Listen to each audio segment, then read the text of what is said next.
What's going on, guys? Welcome back to the channel. In this video I'm going to dive into whether or not it's worth it to buy mod components directly from ADA-1, or if you want to go with the time and tested formula of farming them via the collection system method. So first and foremost, with the Black Armory DLC, ADA-1 is in the tower, and if you go to her inventory you will see that on the second page she does sell mod components directly. However, they do have a pretty high price tag associated with them. Each mod component will cost you 25 materials and 3 legendary shards. So to buy one of these will set you back a pretty high price tag. But it is nice being able to buy them directly in case you need a mod here or there. No matter what though, you want to make sure you have a nice amount of mod components. Obviously when it comes to Banshee 44, if he's selling things like the super mod or the counterbalance stock mod, you want to have some mod components available for when he's selling those really good mods. Beyond that too, with Black Armory there are some new mods that are really good, and while you also need the Black Armory schematics, you do need a nice amount of mod components to buy those Black Armory mods.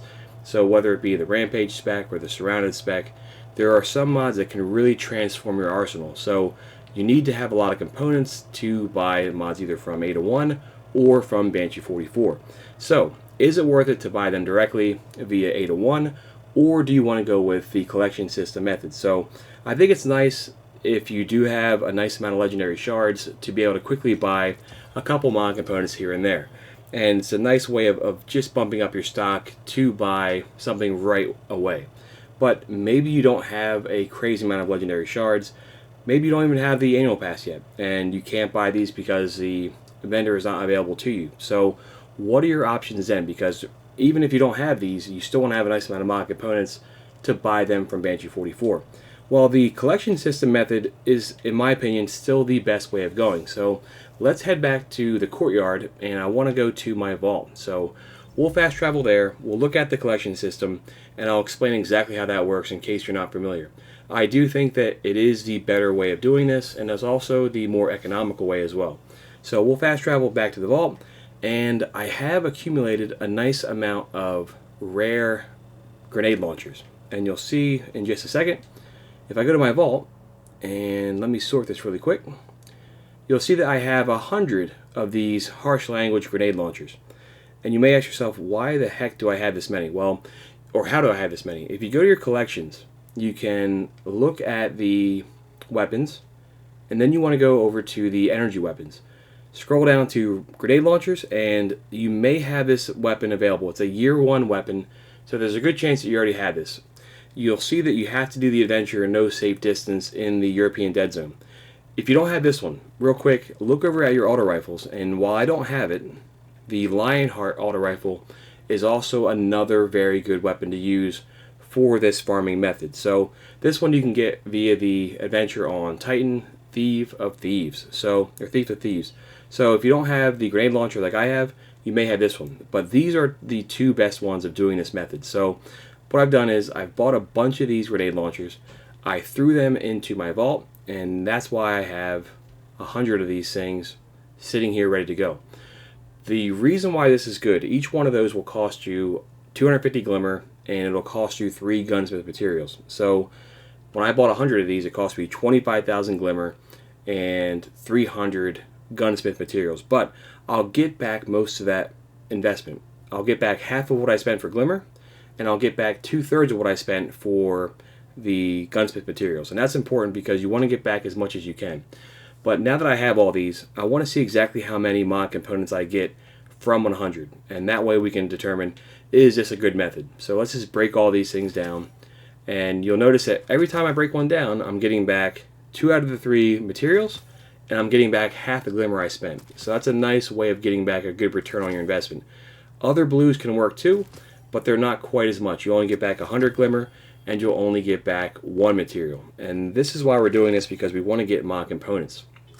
So if you don't have Black Armory, if you don't have the annual pass, this is a great way of getting mod components for a relatively low investment.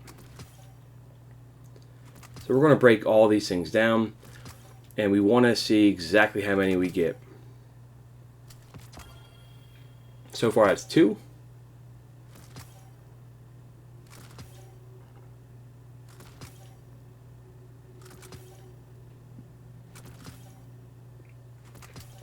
usually, in my experience, like roughly 1 out of every 10 give you a mod component.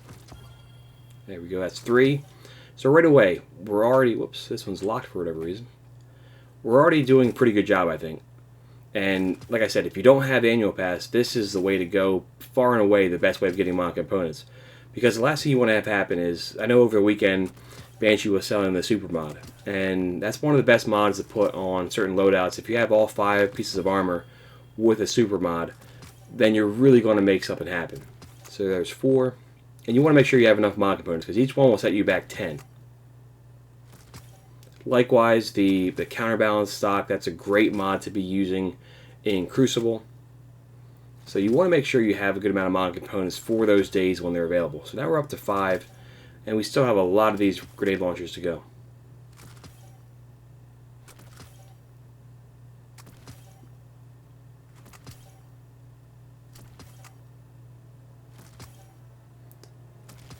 Now, of course, the biggest thing involved here, there's 6. The biggest part of this is it does take a little bit of time to buy these. But as long as you're doing it right next to your vault, you buy 9 of them, throw them right in here. It won't take you very long. You can do it while you're doing something else, watching TV, whatever. But this is a nice way of getting mod components. And you don't have to spend any legendary shards to do it. So now we're up to 7. We'll probably end up around 10, I bet.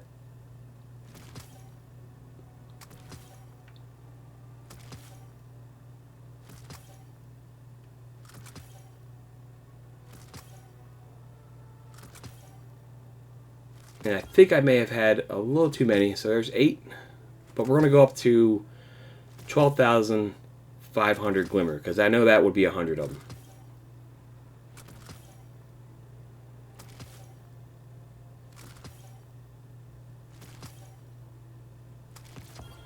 There's 9. So if we get 10, then we know we got at least 1 super mod or whatever you want to buy, 1 of the Black Armory mods. You'll notice that the Black Armory mods, the price does go up, similar to if you're buying enhancement cores from Spider. With each one you buy that day, it does go up. So you have to wait till the next day if you want to take advantage of that. So I think that's 10 right there. And right here would be 100. So there's 100. Let's just break these ones down as well. See if we can get 1 more.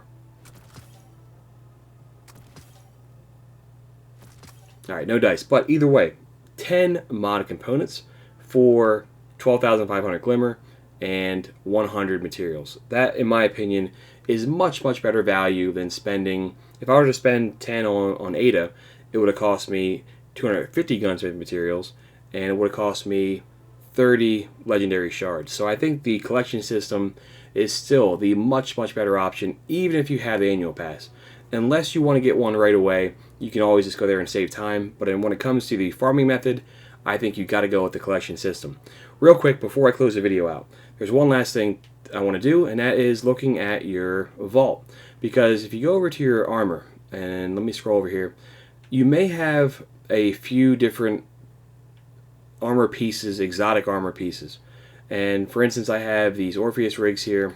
I have a better pair on my Hunter right now. So a lot of times if you break these down, these armor pieces, they will give you a mod component. So if you're running low, I know I have a better Lion Rampant as well. If you're running low on mod components and you don't have any gunsmith materials, you're running low on glimmer, look in your vault, because there's a good chance from year 1 you may have a armor piece like this one right here sitting around, and there's probably going to be no reason why you'd use it. You can always grab it from your collection anyway. And if you break these down, I think it might be a 100% chance that it's going to give you a mod component. So I'd recommend looking at your vault and looking for exotic armor pieces from year 1. You probably have duplicates anyway, and every single time it's going to give you a mod component. So that's a nice way if you're running really, really low and Banshee's selling the super mod. You can always check your vault and look for year 1 exotic armor pieces and just break those things down. Because hey, am I really going to use a 300 Dragon Shadow? Nope. Break it down, get that mod component, and get that mod from Banshee or from ADA-1. So guys, let me know in the comments if this was helpful. I wanted to share this with people who may have not known about this method, but also to compare the buying versus the farming method. So let me know if this is helpful. Most importantly though, guys, thanks for watching, and we'll catch up soon.